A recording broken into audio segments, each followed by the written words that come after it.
ಎಲ್ಲರಿಗೂ ನಮಸ್ಕಾರ. Welcome back to my YouTube channel. ನಾನು ಸೌಮ್ಯ ಶ್ರೀಜೇಶ್. ಇವತ್ತಿನ ರೆಸಿಪಿ ಏನಂತೇಳಿದರೆ ಎಳನೀರು ಪುಡ್ಡಿಂಗ್.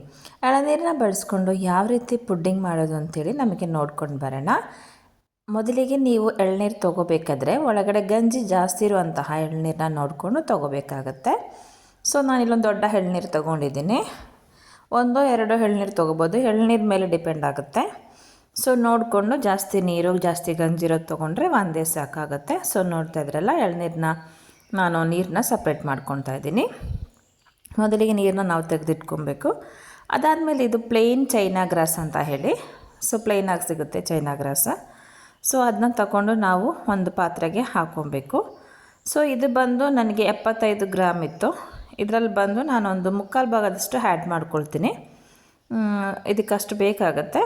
ಸೊ ನೋಡ್ಕೊಳ್ಳಿ. ಆವಾಗ ಇದನ್ನ ತಗೊಂಡು ಸಣ್ಣ ಸಣ್ಣ ಪೀಸ್ಗಳ ಥರ ಮಾಡಿಕೊಂಡು ಒಂದು ಬೌಲಿಗೆ ಹಾಕ್ಕೊಳ್ಳಿ. ಇದರಲ್ಲೊಂದು ಮುಕ್ಕಾಲು ಪೋರ್ಷನಷ್ಟು ನಾನು ತೊಗೊಂಡಿದ್ದೀನಿ. ಹೆಚ್ಚು ಕಡಿಮೆ ಮಾಡ್ಕೋಬೋದು, ಜಾಸ್ತಿ ಆದರೆ ಏನು ತೊಂದರೆ ಏನಾಗಲ್ಲ. ಸೊ ನೋಡಿಕೊಂಡು ಸೇರಿಸ್ಕೊಳ್ಳಿ.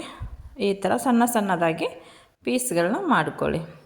ನೋಡಿದ್ರಲ್ಲ, ಈ ರೀತಿ. ಅದಾದಮೇಲೆ ಇದಕ್ಕೊಂದು ಅರ್ಧ ಗ್ಲಾಸ್ ನೀರನ್ನು ಸೇರಿಸ್ಕೊಂಡು ಇದನ್ನು ನೆನೆಸಿಡಬೇಕಾಗತ್ತೆ. ಸೊ ನೀರು ಜಾಸ್ತಿ ಹಾಕ್ಕೊಳಕ್ಕೆ ಹೋಗಬೇಡಿ, ಎಳ್ನೀರನ್ನೇ ಹಾಕ್ಕೊಂಡ್ರೆ ಚೆನ್ನಾಗಿರುತ್ತೆ. ಸೊ ಎಳ್ನೀರು ನಾನು ಅಷ್ಟೇ ಇರೋದ್ರಿಂದ ನಾನೇನು ಮಾಡಿದ್ದೀನಿ, ಸ್ವಲ್ಪ ನೀರನ್ನ ಆ್ಯಡ್ ಮಾಡಿದ್ದೀನಿ. ಆವಾಗ ನೋಡಬೇಕಾದ್ರೆ ಅದು ಸಾಲಲ್ಲ, ಸ್ವಲ್ಪ ಎಳ್ನೀರು ಕೂಡ ಆ್ಯಡ್ ಮಾಡಿಕೊಂಡೆ. ಸೊ ನೀರು ಎಳ್ನೀರನ್ನು ಮಿಕ್ಸ್ ಮಾಡ್ಕೊಳ್ಳಿ. ಫುಲ್ ಜಾಸ್ತಿ ನೀರು ಹಾಕಿಬಿಟ್ರೆ ಎಳ್ನೀರದು ಇದಕ್ಕೆ ಟೇಸ್ಟ್ ಇರಲ್ಲ. ಸೊ ಸ್ವಲ್ಪ ಎಳ್ನೀರು ಹಾಕ್ಕೊಂಡು ನಾನು ಅದನ್ನ ಮಿಕ್ಸ್ ಮಾಡಿ 1-2 ನಿಮಿಷ ಇಡೋತ್ತಿಗೆ ಅದು ಇದಾಗುತ್ತೆ, ಮೆಲ್ಟ್ ಆಗುತ್ತೆ. ಅದಾದಮೇಲೆ ಒಲೆಯಲ್ಲಿ ಒಂದು ಪಾತ್ರೆ ಇಟ್ಕೊಳ್ಳಿ.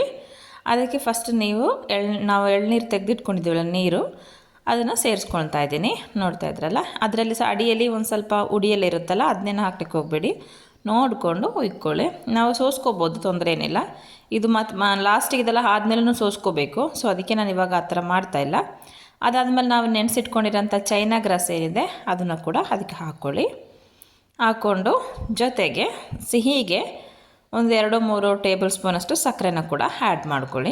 ಅದು ನೀವು ಹೆಚ್ಚು ಕಡಿಮೆ ಮಾಡ್ಕೋಬೋದು. ಸಿಹಿ ಜಾಸ್ತಿ ಬೇಕಾದ್ರೆ ಜಾಸ್ತಿ, ಕಡಿಮೆ ಬೇಕಾದ್ರೆ ಕಡಿಮೆ. ನಾನಿಲ್ಲೊಂದು 3 ಟೇಬಲ್ ಸ್ಪೂನಷ್ಟು ಸಕ್ಕರೆನ ಆ್ಯಡ್ ಮಾಡ್ಕೊಳ್ತಾ ಇದ್ದೀನಿ.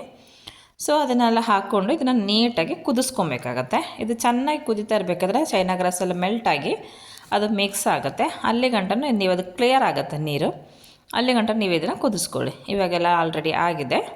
ಸೊ ಒಂದು ಪುಡ್ಡಿಂಗ್ ಟ್ರೇನ ತೊಗೊಳ್ಳಿ, ಒಂದು ಸ್ಕ್ವೇರ್ ಥರ ಇರುವಂಥ ಪುಡ್ಡಿಂಗ್ ಟ್ರೇನ ಯಾವುದಾದ್ರೂ ತೊಗೊಂಡು ಈ ಥರ ಸೋಸ್ಕೊಳ್ಳಿ. ಈ ಥರ ಸೋಸ್ಕೊಂಡು ಹಾಕ್ಕೊಳ್ಳೋದ್ರಿಂದ ಅದರಲ್ಲಿ ಏನಾದರೂ ಉಡಿಯೋ ಈ ಥರ ಎಲ್ಲ ಇದ್ದರೆ ಅದು ಸಪ್ರೇಟ್ ಆಗುತ್ತೆ. ಸೊ ಆ ಥರ ಮಾಡ್ಕೊಂಡ್ರೆ ಆಮೇಲೆ ಕ್ಲಿಯರ್ ಆಗಿರೋ ಜೆಲ್ಲಿ ಸಿಗುತ್ತೆ. ಸೊ ಈ ಥರ ಮಾಡಿಕೊಂಡು ಇದನ್ನು 1 ಅವರ್ ಅಲ್ಲಾಂದರೆ 2 ಅವರ್ನ ತಣ್ಣಗೆ ಹಾಕ್ಲಿಕ್ಕೆ ಬಿಟ್ಬಿಡಿ, ಅದಲ್ಲೇ ಸೆಟ್ ಆಗುತ್ತೆ. ಫ್ರಿಜ್ಜಲ್ಲಿ ಇಡಬೇಕು ಅಂತ ಏನಿಲ್ಲ, ಹೊರಗಡೆ ಇಟ್ಟು ತಣ್ಣಗಾದ್ಮೇಲೆ ಅದನ್ನು ಕ್ಯೂಬ್ ಥರ ಕಟ್ ಮಾಡ್ಕೊಬೇಕಾಗತ್ತೆ. ಇವಾಗ ಒಂದು 2 ಅವರ್ಸ್ ಆಗಿದೆ ನೋಡಿ, ಅದು ಫುಲ್ ಸೆಟ್ ಆಗಿದೆ. ನಾವೀಗ ಎತ್ತಿ ತಿರುಗಿಸಿದ್ರು ಕೂಡ ಅದು ಬೀಳೋದಿಲ್ಲ. ನೋಡ್ತಾ ಇದ್ರಲ್ಲ, ಫುಲ್ ಸೆಟ್ಟಾಗಿ ಹೋಗಿದೆ. ಈ ರೀತಿ ಹಾಕಬೇಕು. ಇದು ಈ ಥರ ಹಾಕಬೇಕಂದ್ರೆ ಬೇಗ ತಣ್ಣಗಾದ್ರೆ ಬೇಗನೆ ಹಾಗೆ ಹೋಗುತ್ತೆ. ನನಗೆ 1.5 ಅವರ್ ತೊಗೊಂಡಿರ್ಬೋದು. 1.5 ಅವರ್ ತೊಗೊಂಡಿದ್ದೆ ಇದು ತಣ್ಣಗಾಗಲಿಕ್ಕೆ. ಸೊ ನಾನು ಹೊರಗಡೆನೇ ಇಟ್ಟಿದ್ದೆ, ನಾನು ಫ್ರಿಜ್ಜಲ್ಲಿ ಏನು ಇಡಲಿಲ್ಲ. ಫ್ರಿಜ್ಜಲ್ಲಿ ಇಟ್ರೂ ಆಗುತ್ತೆ, ತಣ್ಣಗಾದ್ಮೇಲೆ ಇಡಬೇಕಲ್ವ. ಸೊ ಇಟ್ಟರೂ ಆಗುತ್ತೆ, ಇಡದಿದ್ರೂ ಆಗುತ್ತೆ. ಹೊರಗಡೆ ಇಟ್ಟರೆ ಅದೊಂದು ಸೆಟ್ ಆಗುತ್ತೆ.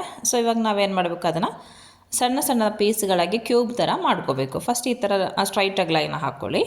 ಈ ಸ್ಟ್ರೈಟ್ ಲೈನ್ ಹಾಕ್ಕೊಂಡಿದ್ದಾದಮೇಲೆ ನೀವು ಅದನ್ನು ತಿರುಗಿಸಿ ಈ ಥರ ಲೈನ್ ತಿರುಗಿಸಿ ಕಟ್ ಮಾಡ್ತೀವಲ್ಲ, ಆ ರೀತಿ ಕಟ್ ಮಾಡಿಕೊಂಡ್ರೆ ಅದು ಕ್ಯೂಬ್ ಟೈಪಲ್ಲಿ ನಿಮಗೆ ಸಿಗುತ್ತೆ. ನಾನು ತೋರಿಸ್ಕೊಡ್ತೀನಿ ನೋಡಿ.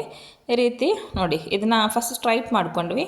ಅದಾದಮೇಲೆ ಈ ರೀತಿ ಕಟ್ ಮಾಡ್ಕೊಳ್ಳಿ. ನೋಡಿಕೊಂಡು ಅದು ನಾವು ಕಟ್ ಮಾಡಿದ್ದಕ್ಕೆ ಗೊತ್ತೇ ಆಗಲ್ಲ, ಅದು ಕ್ಲಿಯರ್ ಇದೆಯಲ್ವಾ, ಗೊತ್ತಾಗಲ್ಲ. ನಾನು ಸ್ವಲ್ಪ ನೋಡಿ ಶ್ರದ್ಧೆಯಿಂದ ಮಾಡೋದಾದರೆ ನಿಮಗೆ ಗೊತ್ತಾಗುತ್ತೆ. ಸೊ ಇವಾಗ ನೋಡಿ, ಕ್ಯೂಬ್ ಥರ ಸಿಕ್ಕಿದೆ. ಈ ರೀತಿ ಆದರೆ ಸಾಕು. ಇದಾಗ ಅದು ಜೆಲ್ಲಿ ಥರ ಆಗಿದೆ ನೋಡಿ. ಇವಾಗ ಅದು ಎಳ್ನೀರ್ದು ಆ ನೀರಿನ ಟೇಸ್ಟ್ ಏನಿರುತ್ತೆ ಅದೇ ಫ್ಲೇವರೇ ಇರುತ್ತೆ, ತುಂಬ ಚೆನ್ನಾಗಿರುತ್ತೆ. ಇದನ್ನ ಹಂಗೆ ಕೂಡ ತಿನ್ಬೋದು. ನಾವು ತೋರಿಸ್ತೀನಿ ನೋಡಿ ಎಷ್ಟೊಂದು ಕ್ಲಿಯರಾಗಿ ಸಿಕ್ಕಿದೆ ಅಂಥೇಳಿ. ಈ ಥರ ಜೆಲ್ಲಿ ಟೈಪಲ್ಲಿ ಇರುತ್ತೆ. ಇದು ಭಾಗ ಹಾಕಿದ ತಕ್ಷಣವೇ ಇದು ಕರ್ಗೋಗ್ಬಿಡುತ್ತೆ. ಇದು ಹಂಗೆ ತಿನ್ಬೋದು.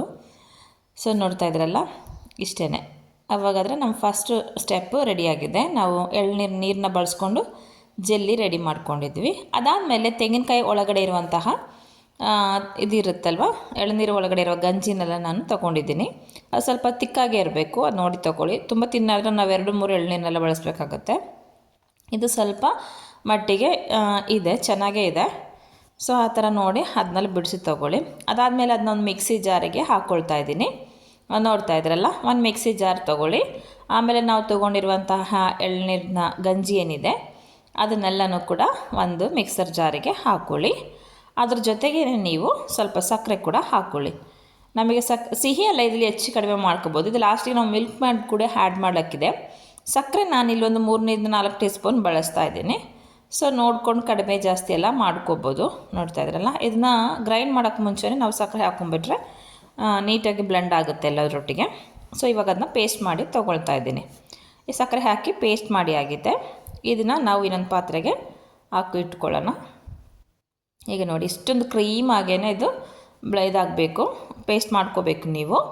ಅದರಲ್ಲಿ ತರಿ ಸರಿಯಾಗಿ ರುಬ್ಬಿಲ್ಲ ಅಂತ ಹೇಳಿದರೆ ನಮಗೆ ಪುಡ್ಡಿಂಗ್ ಸರಿಯಾಗಿ ಸಿಗೋದಿಲ್ಲ. ನೋಡ್ತಿದ್ರಲ್ಲ, ತುಂಬ ಕ್ರೀಮ್ ಈ ಥರ ಇದು ರೆಡಿ ಆಗಬೇಕು. ನಾನು ತೋರಿಸ್ಕೊಡ್ತೀನಿ ನೋಡಿ. ಈ ರೀತಿ ಇರಬೇಕು. ಒಂಚೂರು ಸಹ ಎಲ್ಲೂ ಗಂಟು ಆ ಥರ ಏನೂ ಇರಬಾರ್ದು. ಆ ರೀತಿ ನೀವು ಇದನ್ನ ಪೇಸ್ಟ್ ಮಾಡ್ಕೊಳ್ಳಿ. ಅದು ಬೇಗನೆ ಪೇಸ್ಟ್ ಆಗುತ್ತೆ, ತುಂಬ ಎಳೆದಿರುತ್ತಲ್ವ, ಬೇಗ ಪೇಸ್ಟ್ ಆಗುತ್ತೆ. ಅದಾದಮೇಲೆ ಒಂದು ಪಾತ್ರೆ ಇಟ್ಕೊಳ್ಳಿ. ಅದಕ್ಕೆ ನಾನಿಲ್ಲಿ ಅರ್ಧ ಲೀಟ್ರ್ ಹಾಲನ್ನು ಬಳಸ್ತೇನೆ. ಸ್ವಲ್ಪ ತಿಕ್ಕಾಗಿರೋ ಹಾಲನ್ನು ತೊಗೊಳಕ್ಕೆ ಟ್ರೈ ಮಾಡಿ. ನಾನಿಲ್ಲಿ ನಂದಿನಿ ಅವರ ಲಾಂಗ್ ಲೈಫ್ ಮಿಲ್ಕನ್ನು ಆ್ಯಡ್ ಮಾಡ್ತಾಯಿದ್ದೀನಿ. ಸೊ ಒಂದು ಅರ್ಧ ಲೀಟ್ರ್ ಹಾಲನ್ನ ಆ್ಯಡ್ ಮಾಡ್ತೀನಿ. ಇದಕ್ಕೆ ನೀರು ಏನು ಸಿಡಿಸ್ಲಿಕ್ಕೆ ಹೋಗಬೇಡಿ. ಅರ್ಧ ಲೀಟ್ರ್ ಹಾಲನ್ನ ನಾನಿಲ್ಲಿ ತೊಗೊಳ್ತಾ ಇದ್ದೀನಿ. ಸೊ ಆ ಅರ್ಧ ಲೀಟ್ರ್ ಹಾಲನ್ನ ಇಟ್ಟು ಒಂದು ಸ್ವಲ್ಪ ಮಟ್ಟಿಗೆ ಕುದಿ ಬರಬೇಕು ಅಂತೇನಿಲ್ಲ, ಹಾಲು ನೀಟಾಗಿ ಬಿಸಿ ಆಗಬೇಕು. ಹಾಲು ನೀಟಾಗಿ ಬಿಸಿ ಆಗಿದ್ಮೇಲೆ ನಾವು ಎಳ್ನೀರನ್ನ ಇದು ತೆಂಗಿನಕಾಯಿ ಏನಿದೆ ಅದನ್ನು ಪೇಸ್ಟ್ ಮಾಡಿ ಇಟ್ಕೊಂಡಿದ್ವಲ್ಲ ಅದರ ಗಂಜಿನ, ಸೊ ಅದನ್ನು ಇದಕ್ಕೆ ಆ್ಯಡ್ ಮಾಡಬೇಕು ಇವಾಗ. ಸೊ ಹಾಲಿಗೆ ಫಸ್ಟು ಫುಲ್ ಕುದ್ದಿಲ್ಲ, ಬಿಸಿಯಾಗಿದೆ. ಬಿಸಿ ಆಗಿದ್ರೆ ಸಾಕು. ಸೊ ಅದಕ್ಕೆ ನಾವೇನು ಮಾಡಬೇಕು, ಎಳ್ನೀರ್ದು ಗಂಜಿ ಏನಿದೆ ಸೊ ಅದನ್ನು ಇದಕ್ಕೆ ಹಾಕ್ಕೊಂಡು ಈ ರೀತಿ ಮಿಕ್ಸ್ ಮಾಡ್ಕೊಳ್ಳಿ. ಈ ರೀತಿ ಮಿಕ್ಸ್ ಮಾಡಿಕೊಂಡು ಅದನ್ನು ನೀಟಾಗಿ ಕುಕ್ ಆಗಬೇಕು. ಈಗ ಒಂದು ಕುದಿ ಬರಬೇಕದು. ಅದು ಈಗ ಥರ ಅಡಿಗಿಡಿಯೋ ಥರ ಲೋ ಟು ಮೀಡಿಯಮ್ ಫ್ಲೇಮಲ್ಲಿ ಇಟ್ಕೊಂಡೇ ಕುಕ್ ಮಾಡ್ಕೊಳ್ಳಿ. ಇವಾಗ ಮಿಲ್ಕ್ ಮೇಡು ನಾನಿದು ಒಂದು ಡಬ್ಬಿಯಲ್ಲಿ 1/4 ಭಾಗದಷ್ಟನ್ನು ಕೂಡ ಹಾಕ್ಕೊಳ್ತಾ ಇದ್ದೀನಿ. ಇದಕ್ಕೆ ಮಿಲ್ಕ್ ಮೇಡ್ ಅಂತೂ ಮಸ್ಟಾಗಿ ಸೇರಿಸಿ. ಅದಕ್ಕೆ ಸಕ್ಕರೆ ಸ್ವಲ್ಪ ಕಡಿಮೆ ಮಾಡಿಕೊಂಡು ಮಿಲ್ಕ್ ಮೇಡನ್ನ ಜಾಸ್ತಿ ಹಾಕ್ಕೊಳ್ತಾ ಇರೋದು. ಸಕ್ಕರೆ ಒಂದು 3 ಟೀ ಸ್ಪೂನು 4 ಟೀ ಸ್ಪೂನ್ ಸಾಕಾಗುತ್ತೆ. ಅದ್ರ ಬಾಕಿ ಎಲ್ಲನೂ milk mayday. So milk made ಹಾಕ್ಕೊಂಡು ಈ ರೀತಿ ನೀಟಾಗಿ ಮಿಕ್ಸ್ ಮಾಡ್ಕೊಳ್ಳಿ. ಅದಾದಮೇಲೆ ಜೆಲಾಟಿನ್ ಅಂತೇಳಿ ನಮಗೆ ಸಿಗುತ್ತೆ ನೋಡಿ, ಇದು ಪೌಡ್ರ್. ಇದು ಆವಾಗಲೇ ನಾವು ಹಾಕಿದ್ದು ಚೈನಾ ಗ್ರಾಸು. ಸೊ ಚೈನಾ ಗ್ರಾಸ್ನೇ ಬಳಸೋದಾದರೆ ಬೇರೆ ಲಿಕ್ವಿಡ್ ಎಲ್ಲ ರೆಡಿ ಮಾಡ್ಕೊಂಡು ಹಾಕ್ಕೋಬೇಕು. ಇದು ಪೌಡ್ರ್ ಥರ ಬರುತ್ತೆ, ಜೆಲಾಟಿನ್ ಪೌಡ್ರ್ ಅಂತೇಳಿ ಸಿಗುತ್ತೆ. ಸೊ ಅದನ್ನು ತೊಗೊಂಡು ನಾವು 2 ಟೀ ಸ್ಪೂನ್ ಸಾಕಾಗುತ್ತೆ ಅರ್ಧ ಲೀಟ್ರ್ ಹಾಲಿಗೆ. ಅದರಲ್ಲೇ ಮೆನ್ಷನ್ ಮಾಡಿದ್ದಾರೆ 500 ml ಮಿಲ್ಕಿಗೆ 2 ಟೀ ಸ್ಪೂನ್ ಅಂತ ಹೇಳಿ 2 ಟೀ ಸ್ಪೂನ್ ಸಾಕಾಗುತ್ತೆ. ಸೊ ಅದನ್ನು ಹಾಕ್ಕೊಂಡು ನೀಟಾಗಿ ಈ ರೀತಿ ಮಿಕ್ಸ್ ಮಾಡಬೇಕು. ಎಲ್ಲಿ ಸಹ 1 ಗಂಟೆಗಳ ಏನು ಇರಬಾರ್ದು. 1-2-3 ನಿಮಿಷ ಈ ರೀತಿ ಕುಕ್ ಮಾಡ್ತಾ ಬಂದರೆ ಅದೇನಾಗುತ್ತೆ, ಎಲ್ಲ ಕಡೆಗೂ ಮಿಕ್ಸ್ ಆಗುತ್ತೆ. ಸೊ ಇವಾಗ ಆಲ್ಮೋಸ್ಟ್ ಇದು ಕುಕ್ ಆಗಿದೆ. ಅದಾದಮೇಲೆ ಆಫ್ ಮಾಡ್ಕೊಳ್ಳಿ ಗ್ಯಾಸ್ನ. ಸೊ ನಾವು ಆವಾಗಲೇ ರೆಡಿ ಮಾಡಿ ಇಟ್ಕೊಂಡಿರೋ ಜೆಲ್ಲಿ ಏನಿದೆ ಅದೇ ಪುಡ್ಡಿಂಗ್ ಟ್ರೈಗೆ ನಾನು ಇದನ್ನ ಉಯ್ತಾ ಇದ್ದೀನಿ. ಸ್ವಲ್ಪ ದೊಡ್ಡ ಟ್ರೈನ ತೆಗೆದಿಟ್ಕೊಂಡ್ಬಿಟ್ರೆ ಮತ್ತೆ ಚೇಂಜ್ ಮಾಡೋವಂಥ ಅವಶ್ಯಕತೆ ಇರಲ್ಲ. ಸೊ ನಾವು ಅದೇ ಟ್ರೈಗೆ ನಾವೀಗ ಮಾಡ್ಕೊಂಡಿರುವಂತಹ ಮಿಲ್ಕ್ ಏನಿದೆ ಅದ್ರದ್ದು ಎಳ್ನೀರು ಗಂಜಿ ಏನಿದೆ ಸೊ ಅದನ್ನು ಈ ರೀತಿ ಬಿಸಿ ಇದ್ದಾಗಲೇ ಹುಯ್ಕೋಬೇಕು. ತಣ್ಣಗಾಗ್ಲಿಕ್ಕೆ ಏನು ಬಿಡಬೇಡಿ, ಬಿಸಿ ಇದ್ದಾಗಲೇ ಕೂಡ ಆ ಪಾತ್ರೆಗೆ ಹುಯ್ಕೊಳ್ಳಿ. ನೋಡ್ತಾ ಇದ್ರಲ್ಲಿ ಅಡಿಭಾಗದಲ್ಲಿ ಜೆಲ್ಲಿ ಇದೆ, ಸೊ ನೋಡಿಕೊಂಡು ಹುಯ್ಕೊಳ್ಳಿ, ಬಿಸಿ ಬಿಸಿನೇ ಹುಯ್ಯಿರಿ.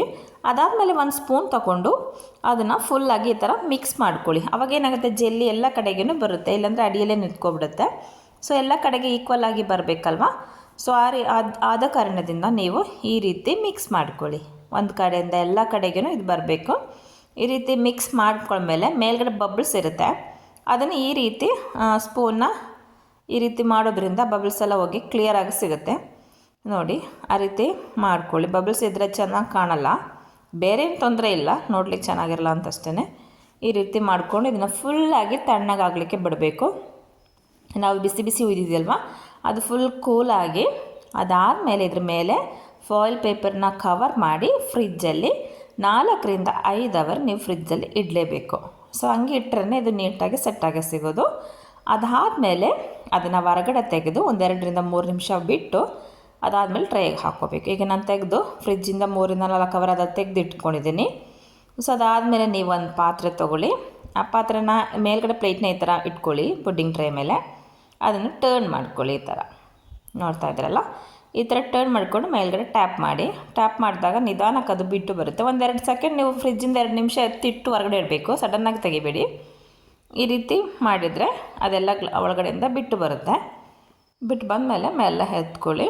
ನೋಡ್ತಾ ಇದ್ರಲ್ಲ, ಪುಡ್ಡಿಂಗ್ ರೆಡಿ. ಎಷ್ಟು ಟೇಸ್ಟ್ ಅಂತಂದರೆ ತುಂಬ ಸಾಫ್ಟ್, ತುಂಬ ಟೇಸ್ಟ್ ಕೂಡ ಇದೆ. ನೀವು ನೋಡ್ತಾ ಇದ್ರಲ್ಲ, ಈ ರೀತಿ ಆಗುತ್ತೆ. ಸಾಫ್ಟ್ ಅಂದರೆ ತುಂಬ ಸಾಫ್ಟ್. ನಮಗೆ ನೈಫಲ್ಲಿ ಇಡಬೇಕಾದ್ರೆ ಏನೋ ಒಂಥರ ಫೀಲ್ ಅನಿಸುತ್ತೆ, ಕಟ್ ಮಾಡಬೇಕಾದ್ರೆ ಅಷ್ಟು ಸಾಫ್ಟಾಗಿರುತ್ತೆ. ಬಾಯಿಗೆ ಹಾಕಿದ ತಕ್ಷಣವೇ ಕರ್ಗೋಗ್ಬಿಡುತ್ತೆ. ಹಿಂಗೆ ತೆಗಿಲಿಕ್ಕೇನು ಆಗಲ್ಲ, ಅದು ಮೀನ್ಸ್ ನೋಡ್ಕೊಂಡು ಕಟ್ ಮಾಡಬೇಕಾಗತ್ತೆ. ಈಗ ನಾನೊಂದು ಬೋರ್ಡ್ ಮೇಲೆ, ಕಟ್ಟಿಂಗ್ ಬೋರ್ಡ್ ಮೇಲೆ ಏನಾದರೂ ಮಾಡಿದರೆ ಬೇಗ ಈಸಿಯಾಗಿ ಇದು ಮಾಡ್ಕೋಬೋದು. ಇದೇ ಥರ ಪ್ಲೇಟ್ ಥರ ಇರೋದ್ರಿಂದ ಸ್ವಲ್ಪ ರಿಸ್ಕ್ ಆಗುತ್ತೆ. ನೋಡ್ತಾ ಇದ್ರಲ್ಲ, ನಾನು ಅದನ್ನ ಸರ್ವ್ ಮಾಡ್ತಾಯಿದ್ದೀನಿ ಒಂದು ಪ್ಲೇಟಲ್ಲಿ. ಫಸ್ಟಿಗೆ ನಾವು ಆ ರೀತಿ ತೊಗೊಂಡಿದ್ದು. ತುಂಬ ಸಾಫ್ಟ್ ಅಂದರೆ ತುಂಬ ಸಾಫ್ಟು. ನಾವೇನು ತೆಗೆದು ಪೀಸ್ನ ಕೈಯಲ್ಲಿ ಹಂಗೆ ತೆಗಿಲಿಕ್ಕಾಗಲ್ಲ, ಅಷ್ಟು ಸಾಫ್ಟಾಗಿರುತ್ತೆ. ಅದು ಒಂಥರ ಜೆಲ್ಲಿ ಟೈಪಲ್ಲೇ ಇರುತ್ತೆ. ತಿನ್ನಲಿಕ್ಕಂತೂ ತುಂಬಾ ಟೇಸ್ಟಿಯಾಗಿರುತ್ತೆ. ಸೊ ನೋಡ್ತಾ ಇದ್ರಲ್ಲ, ಈ ರೀತಿ ಪುಡ್ಡಿಂಗ್ ಮಾಡ್ಕೊಳ್ಳೋದು ತುಂಬ ರುಚಿ ಅಂದರೆ ತುಂಬ ರುಚಿ. ನೀವು ಎಳ್ನೀರಲ್ಲಿ ಡಿಫ್ರೆಂಟಾಗಿ ಮಾಡ್ಕೊಳ್ತೀನಿ ಅಂದರೆ ಈ ಥರ ಮಾಡ್ಕೊಳ್ಳಿ. ಎಳ್ನೀರಲ್ಲಿ ತುಂಬಾ ವೆರೈಟೀಸ್ ಮಾಡ್ಕೋಬೋದು, ಎಲ್ಲನೂ ಕೂಡ ತುಂಬ ಟೇಸ್ಟಿಯಾಗಿರುತ್ತೆ. ಸೊ ನೋಡಿದ್ರೆ ನಾವು ಟೇಸ್ಟ್ ಮಾಡಿ ಹೇಳ್ತೀನಿ ಇದು ಯಾವ ರೀತಿ ಬಂದಿದೆ ಅಂತೇಳಿ. ನನ್ನ ಮನೇಲಿ ಸ್ವಲ್ಪ ಗೆಸ್ಟ್ ಇದ್ದಾರೆ, ಸೊ ಅವ್ರು ನಿಮಗೆ ಟೇಸ್ಟ್ ಮಾಡಿ ಹೇಳ್ಕೊಡ್ತಾರೆ ಹೇಗಾಗಿದೆ ಅಂತ ಹೇಳಿ. ನೋಡಿ, ತುಂಬ ರುಚಿ ಅಂದರೆ ತುಂಬ ರುಚಿ. ಬಾಯಿಗೆ ಹಾಕಿದ ತಕ್ಷಣವೇ ಕರ್ಗೋಗ್ಬಿಡುತ್ತೆ. ತುಂಬ ತಣ್ಣಗಿರ್ಬೇಕಾದ್ರೆ ತಿನ್ನಬೇಕು. ನನ್ನ ಮಗ ಕೂಡ ತಿಂದ್ಬಿಟ್ಟು ಅವನು ನಿಮಗೆ ಟೇಸ್ಟ್ ಹೇಗಿದೆ ಅಂತ ಹೇಳ್ತಾ ಇದ್ದಾನೆ ನೋಡಿ. ಹಾಗಿದ್ದರೆ ನಾನು ಮುಂದಿನ ಒಳ್ಳೆಯ ಒಂದು ರೆಸಿಪಿಯೊಂದಿಗೆ ಸಿಗೋಣ. ನಿಮಗೆ ಈ ವಿಡಿಯೋ ಎಲ್ಲ ಇಷ್ಟ ಆಗಿದೆ, ಈ ರೆಸಿಪಿ ಇಷ್ಟ ಆಗಿದೆ ಅಂದ್ಕೊಳ್ತೀನಿ. ಇದಿಷ್ಟ ಆಗಿದ್ದರೆ ಹೊಸದಾಗಿ ನನ್ನ ಚಾನಲ್ ನೋಡ್ತಿರೋರು ದಯವಿಟ್ಟು ನನ್ನ ಚಾನಲ್ನ ಸಬ್ಸ್ಕ್ರೈಬ್ ಮಾಡ್ಕೊಳ್ಳಿ. ನಿಮ್ಮ ಫ್ರೆಂಡ್ಸ್ ಆ್ಯಂಡ್ ಫ್ಯಾಮಿಲಿಗೆ ಶೇರ್ ಮಾಡಿ. ಹಾಗಿದ್ದರೆ ನಾನು ಮುಂದಿನ ಒಳ್ಳೆಯ ಒಂದು ವಿಡಿಯೋದೊಂದಿಗೆ ಸಿಗ್ತೇನೆ. ಬಾಯ್ ಬಾಯ್. ಅದರ್ ದೆನ್ ಸೌಮ್ಯ ಶ್ರೀಜೇಶ್.